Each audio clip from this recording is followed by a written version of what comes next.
Kasi nga po may ano eh, may mga maga eh.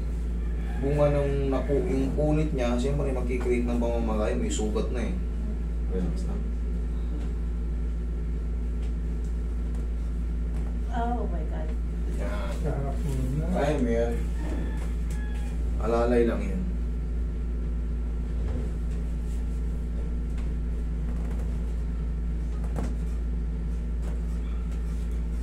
O yung masansin mo na rin yung likod ni Mami ba?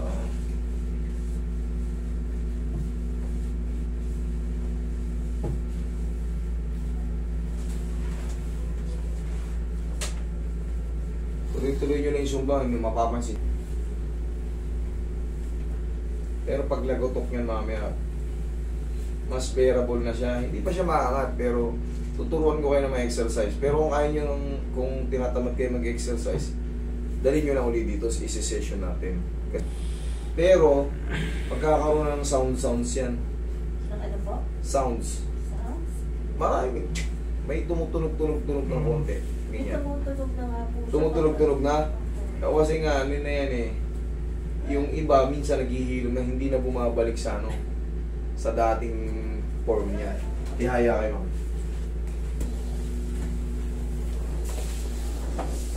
Pag may kilos po ako na kunyari, lumagot ko. Dito. Medyo nakakaramdam ako na. Yun ang hahanapin natin. Kaya lang, hindi ko naman alam kung paano ko ulitin. Okay, relax na nga. Okay, inhale.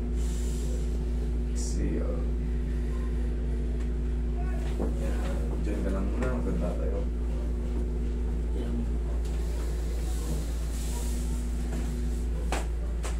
Tapos, ito na. Pak! Pak! Tapos, kaya mo naman yan. Wala naman, medyo na ako na eh. Pinalambot ko na yun eh. Kasi dapat, pag mga ganyan talaga, binabaliktad ko yun eh. Hindi ko muna inuuna yung gano'n.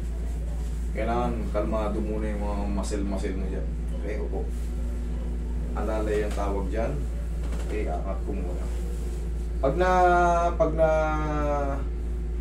overcome mo to, wala na. Kayang-kaya mo na lahat. Yan. Oh my God! Gusto ko na eh. Lakas na talaga. Ha! Ganun mo lang. Okay. Na-overcome mo, di ba? Yung ba yan? Oo, sa kanya yun. Kailangan matanggal yung pagkapakat ng head humerus. Yun naman, kung mapapanood nyo na itong video ko na ipapaliwanag ko na yan, baka ngayon bago kayo sa video ko. Sa una, ouch!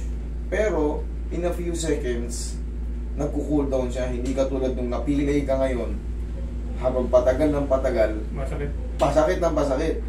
Pero ito hindi.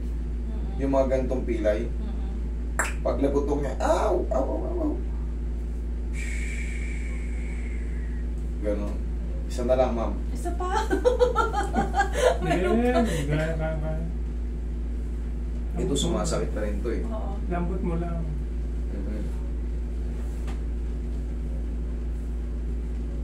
Sigurado baka umit. Maghabulan tong dalawa eh. Pag nagising ka gano'n na agad, wala ka naman. Iniisip mo tuloy kung ano yung ginawa mo. Okay, relax na. Okay, nakuha ba? Inangat ko lang, oh. Ha! Yun lang. Tapos na yun. Tapos, mga ilang segundo, madidiinan mo na yan.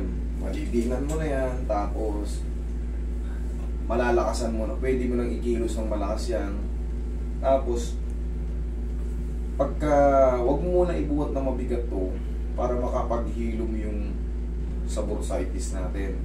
Pati ang mga punit sa tendon mo sa supraspinatus, naghihilom naman yan. Ang problema nga lang, pag naghilom yan, yun nga, makikreate ng mga sounds yan. Kasi maglalamad yan eh. Maglalamad yan. Tsaka, yung ba yung parang... Tsaka dito sa glenohumeral ligaments, Oo. hindi, yung mga yan, palibot yan, yung glenohumeral ligaments, palibot yan sa bungan. Yan, nagkakaroon ng inflammation yan.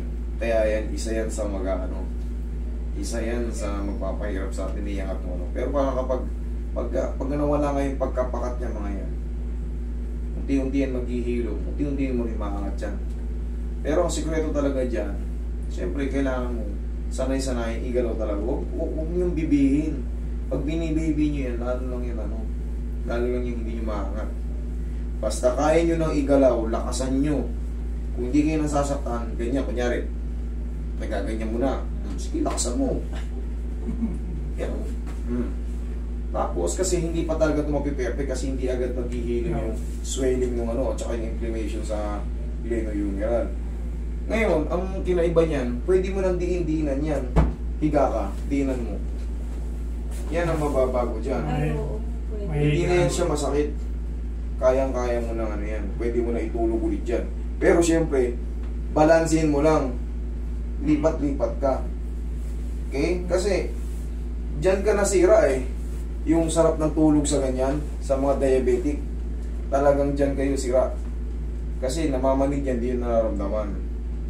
Pag gising sa umaga, sobrang aray. Pag umaga nga yung namamanig siya.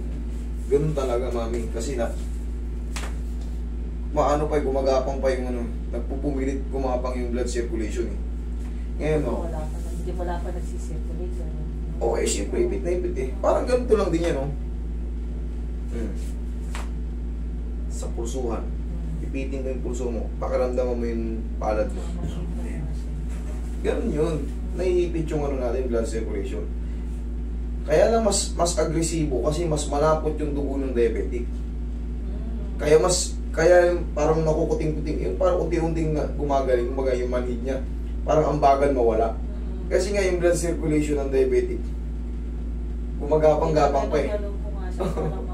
Pero ang sikreto ron, parang kumbaga i-ganon nyo, kahit pa paano i-elevate nyo. Wala, kahit walang pigil. Basta pag napagod na kayo, tsaka lang kayo tumigil, mapapawisan din.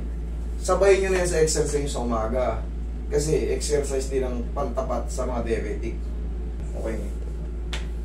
Sige pa, 1, 2, 3. Yan medyo tumataas na. Tapos after yung mag-stretching, siyempre, kayo naman, hapusin nyo ng pagmamahal nyo. Pero kung may nakakaba kayo ngayong bukol-bukol, taplisan nyo lang. Huwag nyo nung aralin, durugin yung sinasabi ng mga hindi totoo yun. Lalo lang kayo ma-irritate. Ganyan-ganyan nyo lang, ha? Okay?